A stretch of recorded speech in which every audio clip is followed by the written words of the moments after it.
Hello and welcome to another PlanetDestiny video. Today we will be taking a look at the Sunbreaker and what's changed from the E3 build. Like the Night Stalker video, I should remind you that anything seen here is still subject to change before the Taken King actually releases. Also, I really need to thank Datto for letting me use his Sunbreaker Titan footage. We only had time to mess around with one subclass, so he let me use his footage for this video. Thanks, man. So starting off, the grenades had no changes, but I'll still go over them if it's your first time seeing the subclass. You start off with the Fusion Grenade, which is the same sticky grenade that the Sunsingers have. Then you get the new Thermite Grenade, which sends a line of fire forward. The final grenade is the Incendiary Grenade, which is the Gunslinger Hunter's first grenade. I used the Thermite Grenade at E3 and the Red Bull event. Of the new subclass grenades, it felt like it was the strongest. Essentially, it was a lightning grenade that could be applied directly to the ground, the trade-off being it's easier to predict where the grenade will damage and zone off, while the lightning grenades can be placed in some pretty clever areas and get some pretty clutch damage in. The jumps are the exact same for the other Titan jumps. You have increased height, control, and catapult. The super is called Hammer of Soul. Summon a flaming hammer and wreak destruction down upon your enemies, and boy do you. The first talent is Forge Master. Throw more hammers and hammers cause bigger explosions. Sun Charge. Press R1 during Hammer of Soul to hurl yourself forward. Enemies in your path explode, chaining fiery damage to other enemies.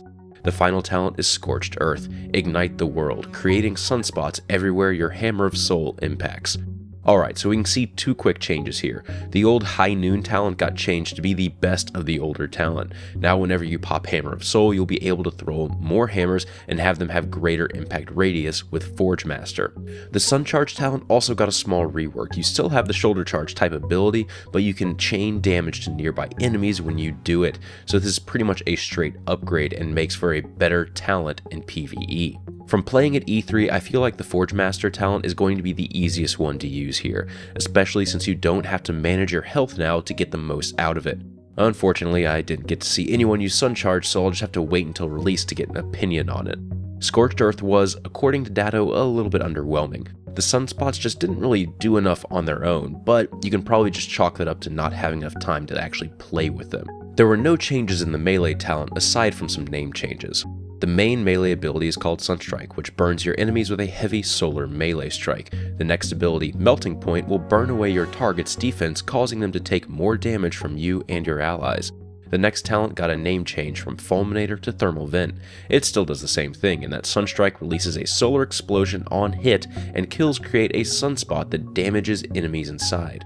The final talent is called Stoke the Forge, which will natively reduce the cooldown of your Sunstrike and then cause Sunstrike to instantly recharge if you kill someone with it.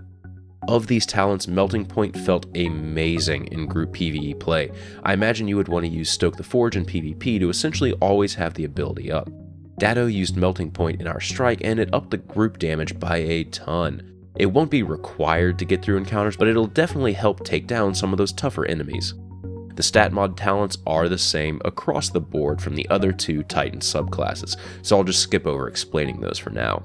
The passive talents had some small changes. First up is Flameseeker, which got shifted around from the E3 build. Your Hammer of Soul will alter its flight path to seek out your enemies. The next talent, Explosive Pyre, is an entirely new one. Enemies felled by your hammer explode, chaining fiery solar damage to others. The last talent, Fleet Fire, will cause enemies that die to your fire to grant you bonus agility and reload speed, which will stack up to 3 times. Use abilities, kill stuff, move, and reload faster to kill more stuff. It seems pretty good. I'm partial to Fleet Fire, since in PvE that will mean that my reload speed is always maxed and I'll have a ton of agility so I can spec into armor and recovery. For PvP, Flameseeker will probably be the best talent so you can land hammer throws further away. The final passive talent tree also had some changes. The first talent, Simmering Flames, will cause your grenades and melee abilities to recharge twice as fast as long as your super energy is full. The next talent, Cauterize, is unchanged from the E3 build. Enemies brought down by your fire still regenerate your health. The final talent is now called Flamekeeper and will allow you to gain an overshield when standing in a sunspot. Hammer of Soul will also last longer. There's some pretty nice build synergies here. Many of the other players tried out a sunspot build where all of the talents focused on creating as many of those as possible and trying to move from spot to spot. It was met with limited success, but it's mostly due to just us not having enough time to mess around with the subclasses. For group play, Datto ended up having great success with Simmering Flames and Melting Point together.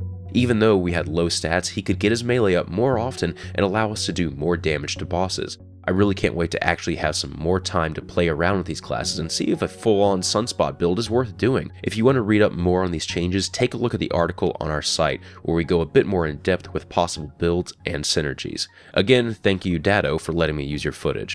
I hope you guys found this video helpful.